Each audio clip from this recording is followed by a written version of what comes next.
Valentine day کی جو history ہے اسی پر تھوڑی سی بات آپ سے کرنا چاہوں گی.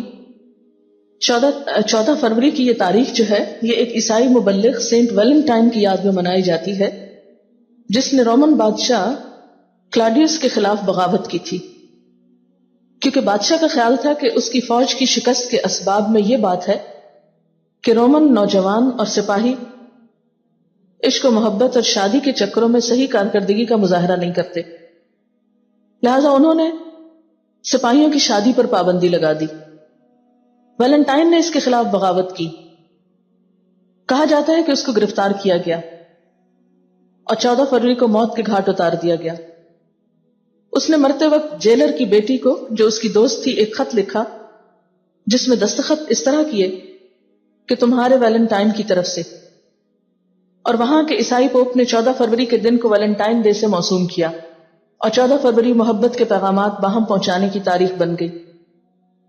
رومن کے ہاں روایت تھی کہ 14 فروری کو رومن خداؤں کی ملکہ جونو جو کہ عورتوں اور شادی کی دیوی تھی اس کی یاد میں منایا جاتا تھا، اور 15 فروری کی شام ایک جشن ہوتا.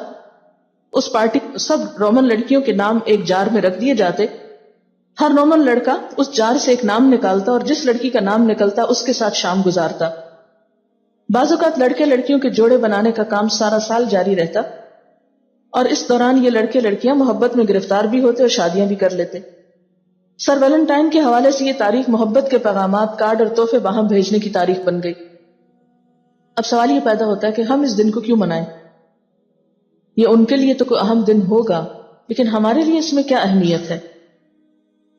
سب سے پہلے تو ہم اپنے آپ سے یہ پوچھیں کہ ہم ہیں کون اور ہمارے لیے پیروی کس کی؟ کیا آنکھیں بند کر کے دوسروں کی پیروی کریں گے؟ جو جدھر لے کے جاتا ہے اس کے پیچھے چل پڑیں؟ کیا ہمارے پاس کوئی تہذیب نہیں، کوئی تمدن نہیں، کوئی کلچر نہیں، کوئی تاریخ نہیں، کوئی ہمارے پاس اپنی عظمت کے نشان نہیں کہ ہم دوسری قوموں کے قدموں کے پیچھے چل رہے ہیں؟ یعنی جس چیز کی یاد میں یہ منایا جاتا ہے، پہلے تو یہ دیکھنا چاہیے کہ اسلام میں خود اس کی حقیقت کیا ہے. بغیر یعنی شادی کے بغیر اور شادی سے پہلے لڑکی لڑکے کی باہم محبت کا کوئی تصور نہیں. قرآن پاک میں صاف طور پر منع کیا گیا ہے سورۃ النساء آیت نمبر 25 میں کہ محصنات غیر مصافحات ولا متخذات اخدان، پاک دامن بننے والیاں، نہ بدکاری کرنے والیاں اور نہ چھپے دوست بنانے والیاں. یعنی مسلمان عورتیں چھپی دوستی نہیں کرتی، ان کی وفاداری اور ان کی محبت اپنے شوہر کے سوا دوسروں کے لیے نہیں ہوا کرتی. اور آپ دیکھیں کہ الٹیمیٹلی اس کا رزلٹ کیا ہوتا ہے. جو لڑکیاں شادی سے پہلے اس طرح کے کھیل میں مبتلا ہو جاتی ہیں، بسا اوقات ساری زندگی ایک ندامت اور ایک اس اذیت میں گزارتی ہیں کہ جس میں وہ اپنی شوہر کی خیانت کی مرتکب ہوتی.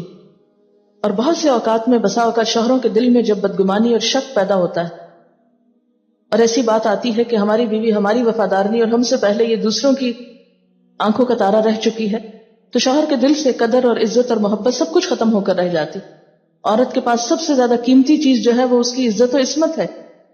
وہ بیکار کی مفت چیز نہیں کہ ہر ایک کے دل لبھانے کا سامان بنے. اسلام میں تو ایسا کوئی تصور نہیں کہ آپ کسی ایک خاص دن کے قید ہو جائیں. اسلام میں اگر غلامی ہے تو صرف اللہ کی، پابندی ہے تو صرف اس چیز کی کہ دن میں 5 وقت وہاں حاضری دیں. لیکن ہم نے بے جا کی پابندیاں اپنے آپ پر عائد کر کے اپنے آپ کو مشکلات میں مبتلا کر لیا.